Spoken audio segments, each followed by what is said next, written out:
Hello दोस्तों, आज मैं आपको इस वीडियो में बताने वाला हूँ सेविंग बैंक अकाउंट में आप मैक्सिमम ट्रांजैक्शन कितना कर सकते हैं। जी हाँ दोस्तों, जैसा कि आप देख सकते हो यहाँ पे saving bank account maximum transaction limit to avoid income tax notice. जी हाँ दोस्तों, कि कितना आप सेविंग बैंक में ट्रांजैक्शन करो जिससे आपको नोटिस नहीं आए।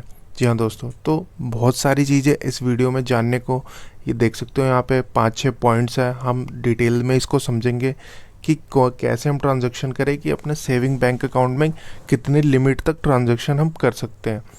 तो सबसे पहले आप यहाँ पे देख सकते हो और फर्स्ट पॉइंट में आ जाता है। इसमें हम पॉइंट्स डिस्कस करने वाले हैं, कौन कौन से हैं, कितने पॉइंट्स हैं, कैसे हम मेंटेन करना है हमने अपने ट्रांजैक्शन को।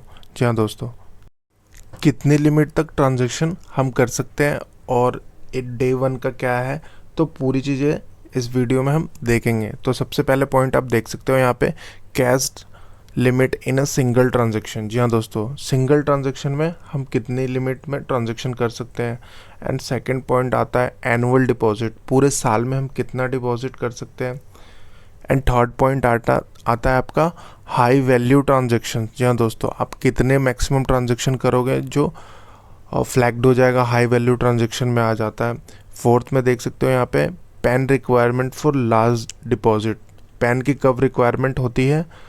यहाँ पे आप देख सकते हो अबव एक्सीड द 50,000 के आप डिपॉजिट करते हो तो उस केस में आपको पैन की रिक्वायरमेंट होती है। फिफ्थ में file accurate income tax return.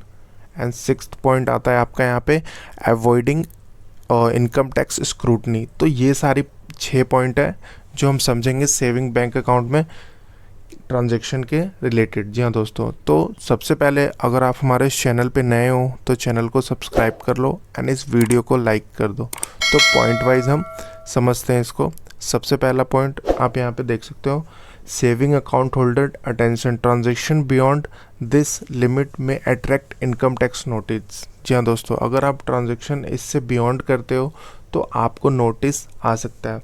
इसमें समरी में ये दिया गया है कि अगर आपने ट्रांजैक्शन सेविंग बैंक अकाउंट में करनी है सिंगल फाइनेंशियल ईयर में, तो वो स्टूडेंट भी और नोट एक्सीड द 10 लाख। जी हाँ दोस्तों, during a single financial year, 1 financial year में आप 10 लाख से ज़्यादा ट्रांजैक्शन सेविंग बैंक अकाउंट में नहीं कर सकते।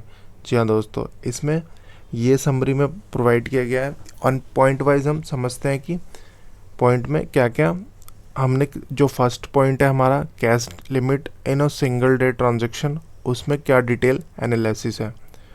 तो इसमें आप पूरे होल फाइनेंशियल ईयर में 10 लाख से ज़्यादा का अगर ट्रांजैक्शन करते हो तो आपको फ्लैग्ड किया जाएगा।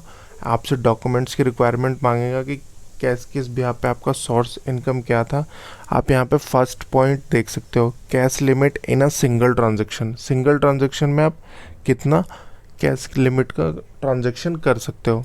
तो यहाँ पे आप देख सकते हो under section 269 ST of income tax act, individual can not receive over 2 lakh in cash in a single transaction और a related transaction on a single day in your saving account. जी हाँ दोस्तों, अगर आप सेविंग अकाउंट में single transaction करते हैं तो वो इनकम टैक्स 269 ST सेक्शन के अकॉर्डिंग आप 2 लाख से ज़्यादा का ट्रांजैक्शन नहीं कर सकते वो कैश का। तो फर्स्ट पॉइंट में ये है कि आप 2 लाख से ज़्यादा का ट्रांजैक्शन नहीं कर सकते। इसमें सिंगल डे की ट्रांजैक्शन की आपकी ये लिमिट हो जाती है। एंड देन आप यहाँ पे देख सकते हो second point annual deposit limit. जी हाँ दोस्तों, एनुअल यानी पूरे साल की डिपॉजिट की लिमिट क्या है। If your total cash deposit across all saving accounts exceeds 10 lakh in a financial year, banks must report to the income tax department। जी हाँ दोस्तों, अगर पूरे फाइनेंशियल ईयर में एनुअली आपने 10 लाख से ज़्यादा डिपॉजिट करा दिया तो बैंक जो है फाइनेंशियल अथॉरिटी को रिपोर्ट कर सकता है, इनकम टैक्स डिपार्टमेंट को रिपोर्ट कर देगा। सेकंड पॉइंट में ये है कि पूरे फाइनेंशियल ईयर में आप 10 लाख से ज़्यादा डिपॉजिट नहीं कर सकते। एंड यहाँ पे आप देखते हैं third point, high value transactions. High value transaction में इसमें आ जाता है यहाँ पे deposit above 10 lakh in a financial year are flagged as a high value transaction under section 114B। Banks must notify the income tax department. जी हाँ दोस्तों, बैंक अगर इससे ज़्यादा का आप लिमिट क्रॉस करते हो तो बैंक जो है इनकम टैक्स डिपार्टमेंट को नोटिफाई कर देता है आपके पैन के अकॉर्डिंग। तो हाई वैल्यू ट्रांजेक्शन भी इसमें कवर्ड होते हैं।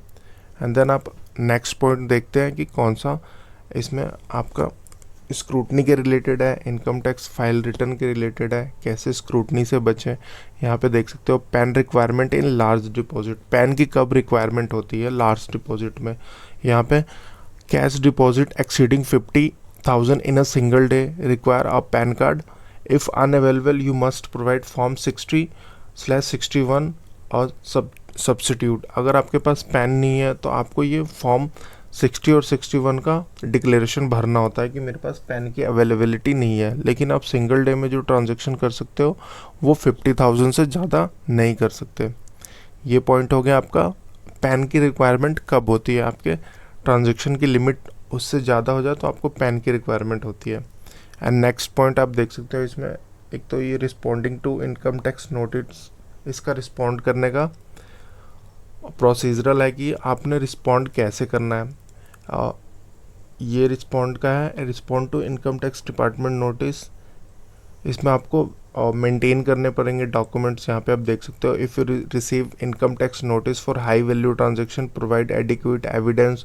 आपको एविडेंस देने पड़ेंगे, बैंक स्टेटमेंट देने पड़ेंगे, इन्वेस्टमेंट्स की प्रूफ देनी पड़ेगी, इनहेरिटेंस डॉक्यूमेंट्स कि आपका जो वो पैसा है उसका सोर्स ऑफ फंड क्या है, वो पैसा आपके पास कहाँ से आया है। बेसिकली आपको सोर्स को जो है सोर्स ऑफ फंड प्रूफ करना है।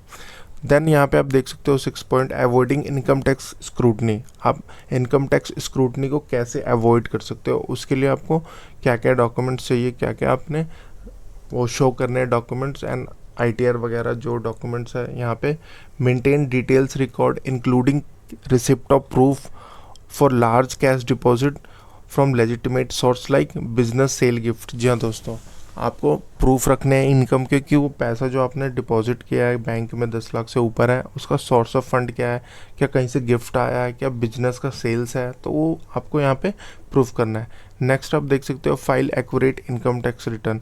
आपको हर साल आपको इनकम टैक्स का रिटर्न एक्यूरेट फाइल करना पड़ेगा। Ensure your income tax return reflect all financial activity accurately. जी हाँ दोस्तों, अगर आपको इनकम टैक्स के नोटिस से बचना है तो आपके जितने भी फाइनेंशियल ट्रांजैक्शन है वो सारी चीज़ें आपको इनकम टैक्स के रिटर्न में शो करना है। तो ये जो है सेविंग बैंक अकाउंट में 10 लाख से ज़्यादा का आप डिपॉजिट ट्रांजैक्शन नहीं कर सकते पूरे होल फाइनेंशियल ईयर में। तो कैसी लगी आपको हमारी ये वीडियो, हमें कमेंट करके ज़रूर बताएं।